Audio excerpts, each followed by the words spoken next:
ministrando um curso lá na minha igreja, agora que chama Habitudes. É excelente. Se a sua igreja oferecer esse curso, faça. Né? Então, a gente está estudando um capítulo que fala que a gente ou é termômetro ou é termostato. Eu achei muito interessante essa comparação. Então, você é uma pessoa termômetro quando você vai pela temperatura do ambiente. Você só vai indicar a temperatura do ambiente. Então, é exatamente isso. Se você tem uma pessoa ruim na tua equipe, então os outros vão acabar indicando aquela temperatura. Ou vão ficar ruim também. Exato, eles vão ficar ruim, entendeu? Essa pessoa ruim, ele é o termostato. Porque o termostato é o que dá a temperatura e os outros só indicam, entendeu? Então, a gente precisa tomar muito cuidado com isso. E a gente, como líder, né, o que a gente precisa desenvolver é essa posição de termostato, né? Então, a gente precisa ser aquele que dá o ritmo, aquele que imprime o ritmo da equipe, aquele que dá a temperatura, né? Como que eu quero que a minha equipe se porte. Então, eu sempre tive isso comigo, Jaci. Se eu quero que a coisa seja feita, eu tenho que ser a primeira a fazer. Exato. Não é verdade? E esse é um dos pontos, né? Mas outro ponto que eu acho importante não centralize, não seja uma pessoa centralizadora, porque isso faz com que todo o processo fique muito mais lento. Um outro aprendizado muito importante nunca contrate uma pessoa que você não pode demitir. Um parente, eu já seria vi isso? Situações de, o dono da empresa indicou aquele primo.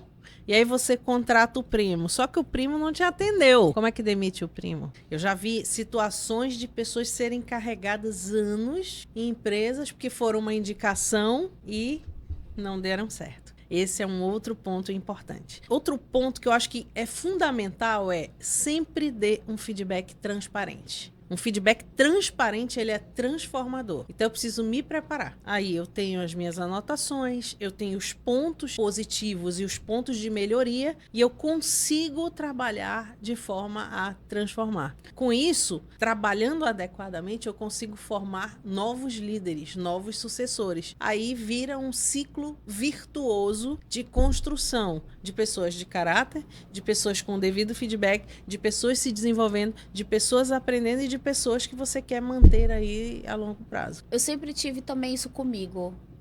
A questão do ensinar. Então, eu acredito que aqueles dons lá que estão descritos em Coríntios, lá, o meu é o dom de mestre. Exato. Né? Então, assim, as pessoas que eu tenho comigo, eu sempre procuro ensinar. Então, quem já trabalhou comigo sabe disso, né? As pessoas saem e dizem assim, nossa, aprendi tanto com você, e não tem coisa mais gratificante pra gente do que receber esse feedback de que você, de alguma forma, contribuiu pro crescimento daquela pessoa, né? Então, em algum momento da minha carreira, eu tive a oportunidade fui aprovada no concurso público, e aí acabei desistindo do concurso para abrir a minha empresa. E aí, em alguns momentos eu ficava pensando, Deus, tu és bom demais, porque naquele momento em que eu estava, por exemplo, fazendo o pagamento de folha, eu dizia assim, olha aqui, são 15 famílias que hoje dependem de eu estar aqui, né?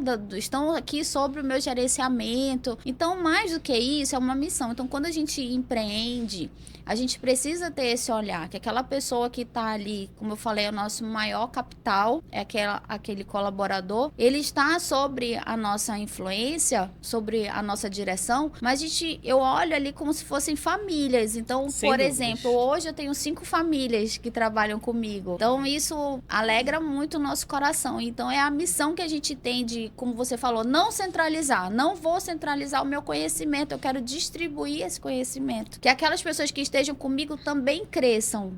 E eu acho que uma outra característica super importante de uma boa liderança é a comunicação. Eu me lembro muito a Dani falando no episódio. É a mãe de todas as habilidades. Concordo em gênero, número e grau, e vou trazer uma situação engraçada, que hoje é engraçada, mas que gerava uma ansiedade muito grande. Eu trabalhava como gestora, com uma equipe de gestores, e nós tínhamos um gestor que comunicava de uma forma que a gente não conseguia compreender. Então, nós íamos para uma reunião para ouvir a orientação, depois nós fazíamos uma reunião de interpretação do que deveria ser feito, porque não ficou claro. Então, assim, clareza na comunicação. O que se espera é muito importante. É muito importante. O que eu espero de você? O que eu quero que você faça? Como deve ser feito, né? Qual o resultado esperado daquela ação? Clareza, gente. Clareza na E informação. são coisas simples, né? Às vezes até a linguagem que você usa. Você precisa utilizar a linguagem que a pessoa que está te ouvindo, teu ouvinte, consiga escutar, né? Consiga compreender. Exato. Porque ele vai escutar, mas compreender já é outra coisa, né?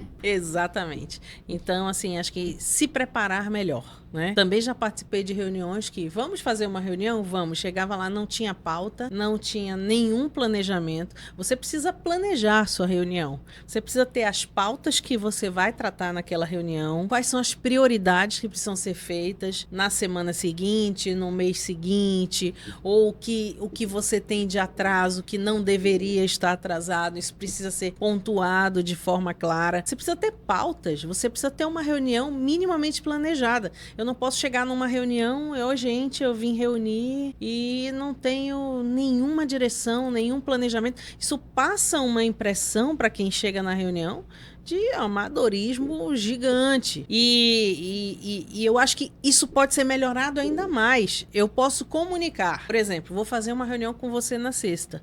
Na segunda eu posso lhe mandar um e-mail agendando a reunião de sexta e colocando os tópicos dos quais eu quero discutir com você na sexta. Para quê? Para você se preparar para a reunião e ela ser produtiva. Né, Jaci, que a gente não tá falando de grandes corporações, gente. Isso aqui trazendo para pequena empresária. Então essa é aquela minha amiga que está procurando empreender e vai ter a sua primeira reunião com o seu possível contador, por exemplo. Então, tem que seguir isso que a Jaci está falando, que é super importante. Muito.